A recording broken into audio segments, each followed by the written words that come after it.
परमेश्वर का धन्यवाद एक बार फिर से कि हम लोग परमेश्वर के वचन को सुने जो परमेश्वर आज के लिए हमें देने वाले हैं। हम लोग बहुत सारी बातें प्रार्थना के विषय में, विश्वास के विषय में, उपवास के बारे में सुन रहे हैं और ऐसे लोग हमारे सामने परमेश्वर ने रखे हैं अपने वचन के द्वारा, जिन्होंने प्रार्थना के साथ में अपना विश्वास भी परमेश्वर के ऊपर अंत तक दिखाया है।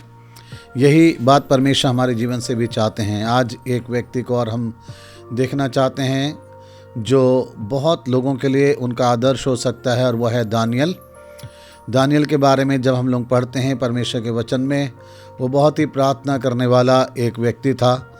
और जिस समय वो रह रहा था जहाँ पे, वहाँ के राजा ने एक नया कानून वहाँ पे पास किया कि प्रार्थना ना किया जाए। कोई भी व्यक्ति प्रार्थना नहीं करेगा, और अगर वो कोई प्रार्थना करेगा तो उसको शेरों की मान में डाल दिया जाएगा। और ये सारा प्लान, ये योजना जो बनाई गई थी, जो दानियल के दुश्मन थे, विरोधी थे, उन लोगों ने ऐसी योजना बनाई थी कि राजा ऐसी आज्ञा निकाले। लेकिन हम लोग इस बात को देखते हैं कि जो प्रार्थना करने वाला जन है वो कभी भी अपनी प्रार्थना में बदलाव नहीं करता। उसकी ज़िंदगी के अंदर चाहे जितनी मर्जी उतार चढ़ाव आएँ, कितनी ही कठिनाइयाँ क्यों ना आएँ, लेकिन एक ही काम है जो वो बहुत ही ज़्यादा दृढ़ता के साथ करता है, और वह है प्रार्थना। हम लोग दानियल की किताब को पढ़ें, दानियल उसका 6 अध्याय और उसका 10 वचन जो आज हमारे ध्यान का केंद्र है। यहाँ पे लिखा है, जब दानियल को मालूम हुआ कि उस पत्र पर हस्ताक्षर किया गया है, तब वह अपने घर में गया, जिसकी उपरोटी कोठरी की खिड़कियाँ यरूशलेम की ओर खुली रहती थी, और अपनी रीति के अनुसार जैसा वे दिन में 3 बार अपने परमेश्वर के सामने घुटने टेक कर प्रार्थना और धन्यवाद करता था, वैसा ही तब भी करता रहा। यहाँ पे वचन में लिखा है वैसा ही वो तब भी करता रहा। कुछ बातें इसके जीवन से हम लोग आज देखना चाहते हैं।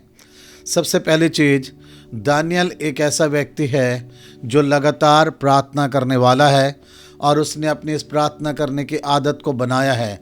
दिन में 3 बार वो अपने परमेश्वर से प्रार्थना करता है। ये उसका एक बहुत परमेश्वर के साथ में गहरा रिश्ते को दर्शाता है कि उसने परमेश्वर के साथ अपना ऐसा रिश्ता बनाया है कि जो बार बार अपने परमेश्वर के साथ बातें करना चाहता है।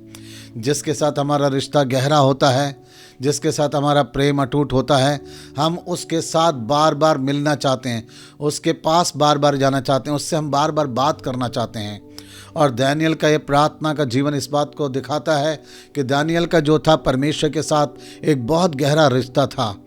आज बहुत सारे लोग प्रार्थना करने वाले तो हो सकते हैं, लेकिन ये कोई बात का प्रमाण नहीं है कि अगर वो प्रार्थना करते हैं लोग तो उनका रिश्ता भी परमेश्वर के साथ में है। परमेश्वर के साथ हमें अपना रिश्ता कायम करने की बहुत ज़्यादा ज़रूरत है, और दानियल ने इस रिश्ते को बना के रखा हुआ था। वो दिन में 3 बार अपने परमेश्वर से मिलता था और प्रार्थना किया करता था। ये उसके जीवन के अंदर एक बहुत अच्छी बात हमें दिखाई देती है। जब हम 10वें वचन को पढ़ रहे हैं तो पहली चीज़ हमारे सामने उसके लिए लिखा है कि वो जैसा दिन में 3 बार प्रार्थना किया करता था। दानियल दिन में 3 बार प्रार्थना करने वाला जन था। उसका प्रार्थना करने की एक बहुत आदत बन चुकी थी। आपके जीवन के अंदर भी प्रार्थना करने की आदत बन जाए, और ये तब होगा जब आप अपना रिश्ता अपने परमेश्वर के साथ बहुत अच्छा बना लेंगे।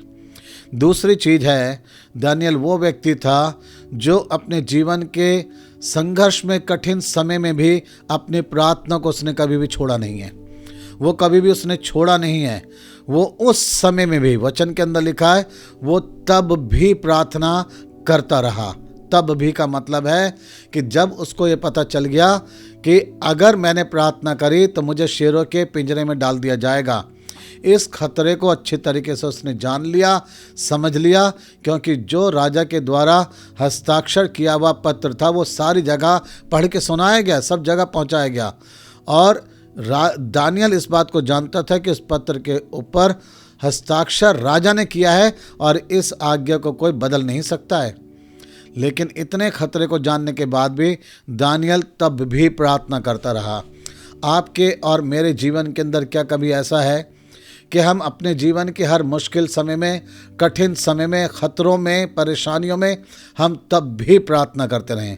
कई बार हमारी प्रार्थना करना बहुत जल्दी बदल जाता है, हमारे शब्दों में बदलाव आ जाता है। हम प्रार्थना करना बहुत जल्दी अपना त्याग देते हैं, हम चर्च में जाना त्याग देते हैं, हम बाइबल पढ़ना त्याग देते हैं। जब हम देखते हैं मुश्किल और परेशानियां हैं तो हम जो है उसको त्याग देते हैं। लेकिन दानियल वो व्यक्ति था जिसने अपनी प्रार्थना करने के आदत को बदला नहीं, उसने त्यागा नहीं। उसके विषय में लिखा है कि वो तब भी प्रार्थना करता रहा। ये दूसरी चीज़ ध्यान रखिए आप कि दानियल मुश्किल घड़ी को अपने सामने देखने के बाद भी उसने अपना प्रार्थना करना छोड़ा नहीं, वो तब भी प्रार्थना करता रहा। आप प्रार्थना करना कभी भी अपना बंद मत कीजिए, आप प्रार्थना करना कभी भी छोड़िए मत। आप प्रार्थना में अपने कभी भी बदलाव मत लाएं। जो आपने आदत डाल ली है वो लगातार आप बना के रखें। आप प्रार्थना करना कभी भी आप छोड़िए मत, चाहे आप जितने मर्जी व्यस्त हों, चाहे आप कहीं पे भी हों, चाहे आपके जीवन के अंदर जितनी मर्जी परेशानी क्यों ना हो, लेकिन आप प्रार्थना करना आप बंद मत कीजिए, रोकिए मत प्रार्थना करना। आज बहुत सारे लोग हैं जो अपने आप में परिस्थिति को देख के, समय को देख के, बहुत सारी बातों की वजह से अपने अंदर चेंज ले आते हैं। अगर घर पे कोई शनिवार के दिन आ गया तो रविवार के दिन सुबह चर्च नहीं आएंगे, कहेंगे रिश्तेदार आ गए थे। अगर कोई और बात हो गई, हम इस वजह से चर्च नहीं आए, इस वजह से हम प्रार्थना में नहीं आए। बहुत जल्दी लोग अपने आप में बदलाव कर लेते हैं।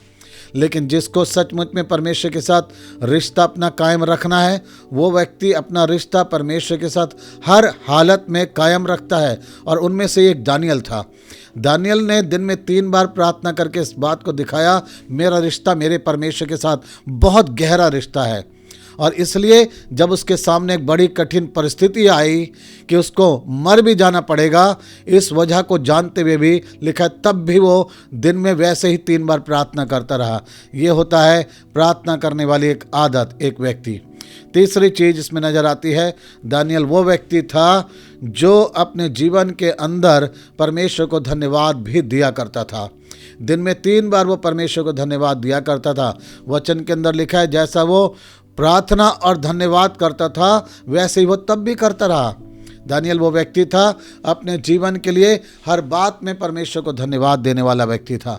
जितना अधिक आप परमेश्वर के प्रति अपना आभार प्रकट करते हैं, जितना अधिक आप परमेश्वर को धन्यवाद देते हैं अपनी हर परिस्थितियों में, परमेश्वर उतना अधिक आपको आशीषित भी करते हैं।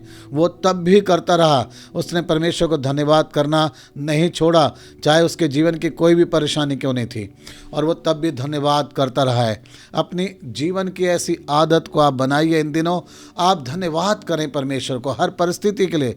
संत पौलुस ने कहा हर बात में प्रभु को धन्यवाद करते रहो, धन्यवाद करते रहो। हमारा धन्यवाद कभी भी रुकना नहीं चाहिए। आप छोटी छोटी बातों को अपने जीवन के अंदर देखें जो परमेश्वर ने आपके लिए करा है। बड़ी आशीष परमेश्वर ने आपको दी है, आपको संभाला है, जिंदा रखा है, इसलिए परमेश्वर को आप धन्यवाद करते रहें। दानियल वो व्यक्ति था जो कठिन परिस्थिति में भी रहकर परमेश्वर को धन्यवाद करने वाला व्यक्ति था। चौथी और अंतिम चीज़ है, दानियल वो व्यक्ति था जो अपने विश्वास की वजह से कठिन रास्ते पे भी चलने को तैयार हुआ। दानियल वो व्यक्ति था जिसने परमेश्वर से ये प्रार्थना नहीं करी है कि परमेश्वर मुझे शेरों की मान में जाने से बचा ले, बस उसने शायद यही प्रार्थना करी है अगर परमेश्वर मुझे शेरों की मान में जाना भी पड़े तो मैं अपने विश्वास से पीछे ना हटूं। आप ऐसी प्रार्थना करने वाले बने। अपने विश्वास को आप परखने दें, अपने विश्वास का टेस्टिंग होने दें। कितने आप विश्वासी हैं ये तो तभी पता चलेगा जब आप इस बात के लिए भी अपने आप को तैयार करेंगे कि मैं कठिनाई में से भी होके जाने के लिए तैयार हूँ, लेकिन मैं अपना विश्वास नहीं ख़त्म होने दूंगा। और दानियल वही व्यक्ति था जिसके जीवन के अंदर एक ही बात नज़र आती है कि दानियल अपने विश्वास की परख देने को भी तैयार था। अगर इस वजह से, प्रार्थना करने की वजह से मुझे अपराधी समझा जाए, लोग मेरे ऊपर दोष लगाएं और मुझे शेरों के मांद में डाल दिया जाए, तो मैं वहाँ जाने को भी तैयार हूँ। मैं परमेश्वर से ये नहीं कहूँगा कि परमेश्वर तो मुझे उससे बचा ले। कई सारे लोग अपने जीवन के अंदर अपने जीवन की कठिन परिस्थितियों को देना नहीं चाहते, परीक्षाओं को देना नहीं चाहते, वो उनसे बचना चाहते हैं। केवल आप बचने की कोशिश मत कीजिए। चमत्कार तो यही है, बड़ी बात तो यही है कि परमेश्वर आपको कठिन रास्ते से कई बार जाने देगा, निकलने देगा। और अच्छी बात यह कि परमेश्वर वहीं पे अपनी सुरक्षा आपको दिखाएगा कि परमेश्वर कितनी हमारी सुरक्षा कर सकता है। बड़ी बात इसमें ये नहीं थी कि परमेश्वर दानियल को शेरों की मांद में जाने से बचा लेता। बड़ी बात यह थी कि दानियल शेरों के पिंजरे में जाए, शेरों की मांद में जाए और वहाँ से जीवित बाहर निकल जाए। यही बड़ी बात थी और यही परमेश्वर का काम था। आप कभी घबराएं नहीं। शायद हो सकता है इन दिनों आपका बड़ा कठिन समय चल रहा है, परीक्षा का समय चल रहा है। परमेश्वर वो है जो आपको ऐसे कठिन समय में अपनी सुरक्षा देगा और इस परीक्षा से वो आपको बाहर निकाल लेगा। बस आप प्रार्थना करते रहें, अपनी प्रार्थना में बदलाव मत लाएं, परमेश्वर के साथ अपना गहरा रिश्ता कायम करें। अपनी प्रार्थना को कभी भी रुकने मत दीजिए, आप कभी रुकने मत दीजिए। परमेश्वर को आप धन्यवाद करें हर परिस्थिति के लिए।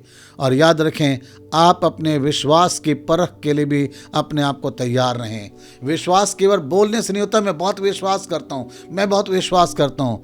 मुझे अपना विश्वास दिखाना है इस बात में कि मैं कठिनाई में भी होकर निकलूंगा, तब भी मेरा परमेश्वर मुझे बचा लेगा।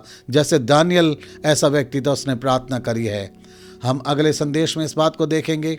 अगर दानियल शेरों की मांद में गया तो क्या वो अपने विश्वास की परख में सच्चा निकला और क्या परमेश्वर विश्वास योग्य है? हम इस बात को जानेंगे। हाँ, हमारा परमेश्वर सच में विश्वास योग्य है। हम अगले संदेश में इस बात को सुनेंगे। परमेश्वर आप लोगों को बहुत ऐसे आशीष दे। हमारे परमेश्वर, धन्यवाद इस वचन के लिए जो हमने सुना है। पिता परमेश्वर, इस वचन को बड़ी आशीष दें। हम सच में परमेश्वर प्रार्थना करके अपने रिश्ता आपके साथ कायम रखें, गहरा रिश्ता आपके साथ बनाएं। और अगर हमने ऐसा रिश्ता बनाया है तो प्रभु हम लगातार प्रार्थना करेंगे। हमारी प्रार्थना में कभी भी रुकावट नहीं आएगी, बदलाव नहीं होगा। हम हर परिस्थिति में रह के आपको धन्यवाद देंगे। और हाँ परमेश्वर, हमें तैयार करें कि यदि हमें अपने विश्वास की परख भी देनी पड़े तो हम उसके लिए भी तैयार हों प्रभु, कि हम कठिन रास्ते पे चलेंगे और अपने परमेश्वर की विश्वास योग्यता को हम देख पाएंगे। परमेश्वर, आप विश्वास योग्य हैं। वचन के सुनने वाले सभी लोगों को बड़ी आशीष दें। प्रार्थना प्रभु यीशु के नाम से मांगते हैं, आमीन।